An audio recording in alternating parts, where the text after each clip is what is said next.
Hi, welcome sa vlog natin ngayon. This is Isel.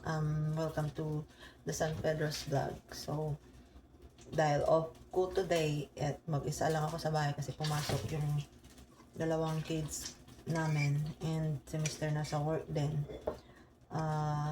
Mag-bake tayo magawa tayo ng pandesal. Nagka-crave kasi ako ng pandesal. At the same time, gusto ko rin mag-share ng tips doon sa mga nurses, registered nurses na papunta dito sa US. So, I want to give tips regarding po sa mga dapat na gawin bago pumunta dito sa US. So, while nagluluto po ako, nagbe-bake. First time kong mag-bake ng pandesal. So, naisip ko tong vlog na to para makatulong din sa mga nurses na pupunta dito. So, number 1 ay get your driver's license or renew your driver's license while waiting po kayo sa yung priority date or kung nag-aasikaso kayo ng mga documents nyo. License, driver's license po dito ay inaalaw yung ating Philippine driver's license or international driver's license dito particularly dito sa Georgia. Na-allow nila gamitin natin yon ng 3 months. So 3 months mo yung magagamit at after that or after kang makakuha ng iyong license dito, so okay na. Yung driver's license dito, actually hindi pa ako kumuha, si husband lang ang kumuha since iisa lang yung dinadrive niya ng sasakyan, hindi pa ako nagda-drive dito kasi same lang naman yung namin, yung work namin, yung time ng work namin. So better na better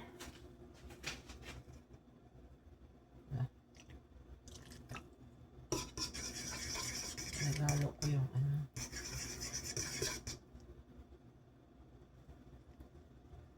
so yun. So ang work niya at work ko ay magkalapit lang at daytime pa kami parehas. Nung pagdating namin dito, sabi ko sa head ng yung sa HR namin, pwede akong may night shift since si husband ay mag-work din.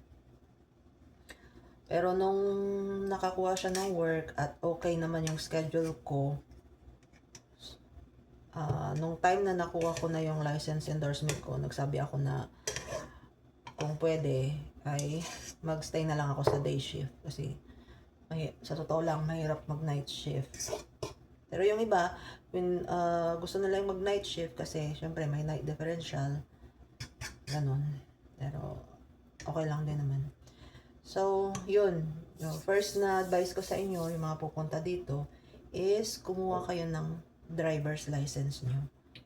Kahit isa man sa inyong mag-asawa, kung may asawa kayo, o kung single kayo, talagang dapat nyong kumuha at aral kayo mag-drive dyan sa Pilipinas kung hindi pa kayo nagda-drive. Kasi at least meron na kayong basic knowledge sa sa pagda-drive. And madali lang naman yung test dito. At saka tawag dito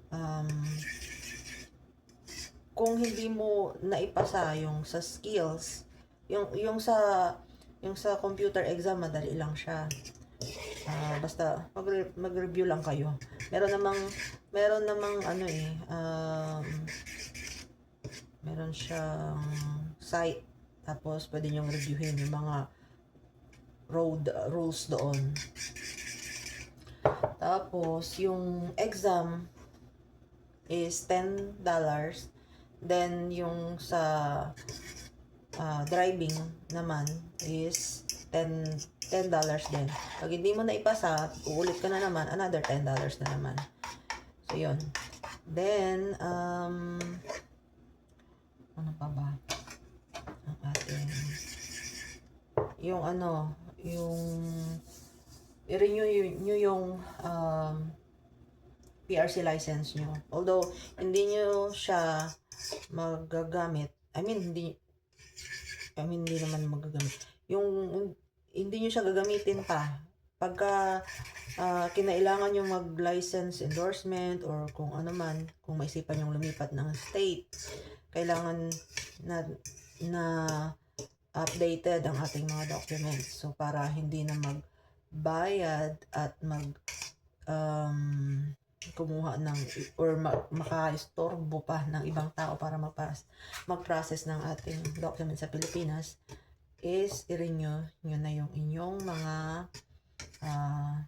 license or particularly yung PRC license natin. Another thing is that if you can do your BLS or ACLS, maganda rin po yun para updated ang ating mga knowledge. Ayan. So, pagsama-sama na natin ito. May buttons natin.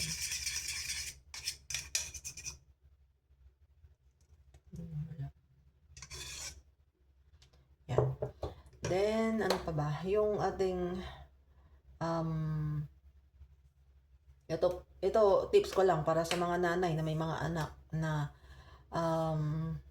kailangang magpagupit every month kasi humahabang kanilang mga buhok.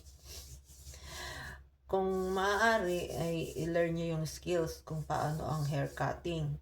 Kasi dito, ang bayad ay $1. So, like sa amin, 3 sila.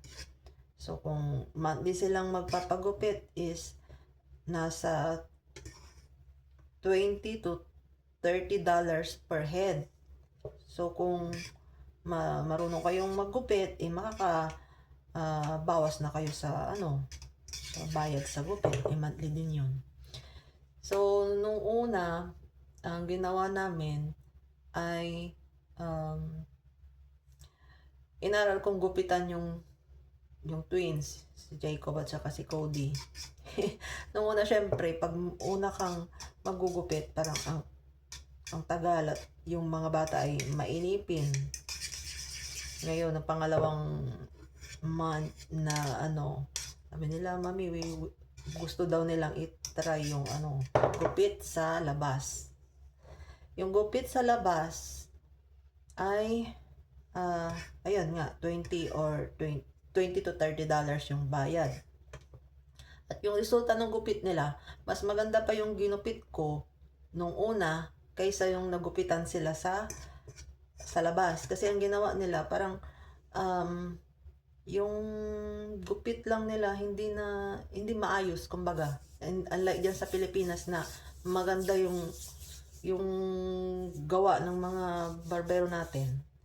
So nung sumunod na mga times na magpapagupit sila, ang sabi ko, if you allow me to cut your hair, instead na sila ay magbayad, sila na lang yung bibigyan ko ng dollars para or babayadan. Ay pumayag sila. So, yun. Meron silang tig $20. So, instead na ibabayad nila dun sa barbero at sa hairdresser, sila na lang yung binayadan ko. At least meron silang pera. So, ayun. At ano pa ba? yung mga ano natin, skills natin sa pagluluto, lalo na yung mga hindi nagluluto sa bahay. Dapat at least alam nyo, or madami namang YouTube channel, i-YouTube nyo na lang, mag-practice din pag may time sa pagluluto.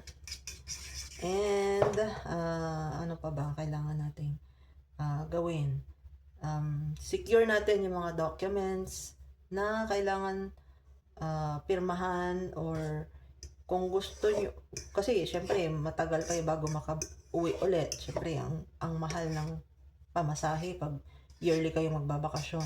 So kung may gusto kayong gawin or i-purchase na investment, or kung ano man na kailangan ng pirma nyo, ay gawin nyo na po iyon.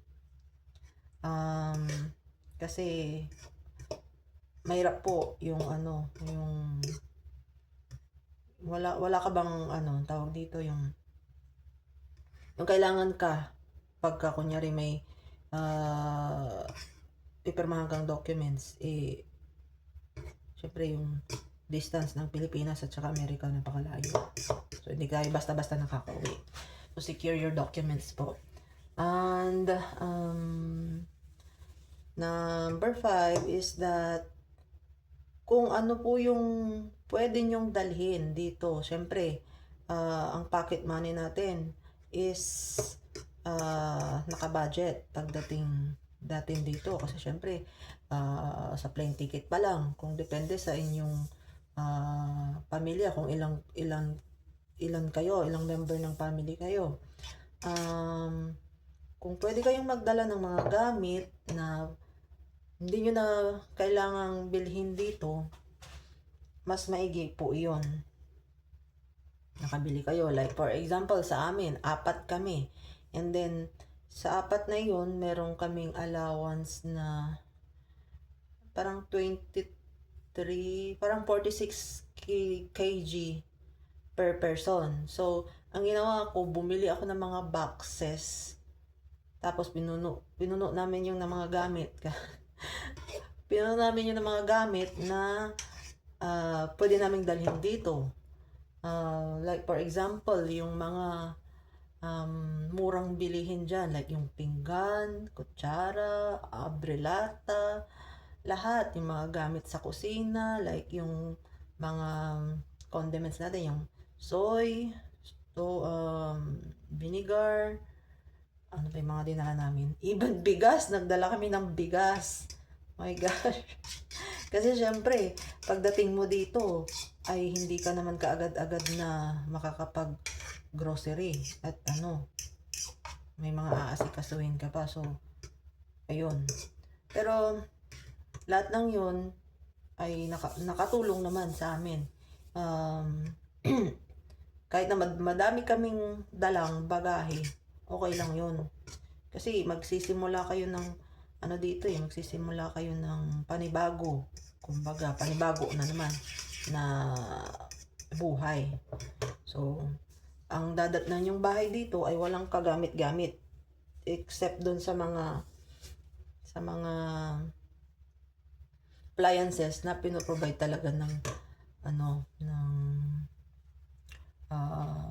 apartment. So, sa amin, nagdala kami ng bigas. Yan, pinggan, baso, kutsara, mga sandok. Nagdala din ako ng mga unan. Yung mga unan na bibili sa sa TikTok Shop, Lazada o Shopee, yun dinala ko yun. Tapos, ano pa ba mga dinala namin? Hanger, yun, tuwalya, punda, lahat na pwedeng dalhin. Dinala ko. Ang hindi ko lang nadala is yung ano bang din ko nadala? Ay, nakapagdala ako, pero tawag dito, maliliit yung nadala kong karayom. So, nung time na kailangan kong magtahi, may tatahin ako. Ano yun? Tawag dito. Ko pa doon sa mga anak ko, kasi syempre sa kanila, madali nila, pa yung mga mata nila. Kaya ako na yung mata ko eh. So, yun. Ano pa ba? Yung ibang gamit po kasi, pwede naman kayong bumili dito sa thrift store. Meron namang mga gamit dito na mura. Like yung mga, kunyari, electric kettle or yung mga binili namin sa thrift store.